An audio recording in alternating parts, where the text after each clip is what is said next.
سلام. وبالنسبه للسلطه اللي شاركت معكم نوريكم الطريقه اللي درتها، راها سهله وكتجي لذيذه وبنينه. هنا من بعد ما سلقت ابلي ضفت ليه المايز 2 علب ديال الطون، وضفت شويه ديال الزبيب وشويه ديال الكركاع الكيوي. المهم هاد لاصالاد ضيفوا فيها داكشي اللي كيعجبكم، ضيفوا المعدنوس عوض الطون، ضيفوا مربعات ديال الدجاج. صراحه هاد السلطه كتجي بنينه بزاف.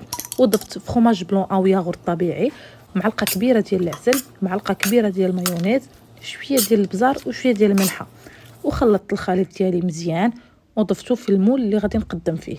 من بعد غادي ناخذ الفخوماج، واي فخوماج كيعجبكم، غادي نضيف ليه معلقه كبيره ديال الحليب باش يتسلق ليا مزيان.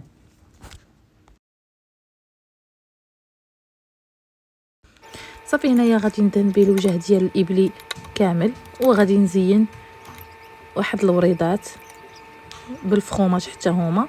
المهم تزيين البنات راه كيبقى ليكم هاد الطريقه هذه كتجي زوينه، وحتى دوك الالوان اللي كيكونوا في لاصالات كتجي روعه. وهنا البنات غادي نضيف شويه ديال السلطه، غادي ندير في الجوانب قليل من الفرامبواز، وغادي نزين بطوماط سوريز الحمراء والصفراء.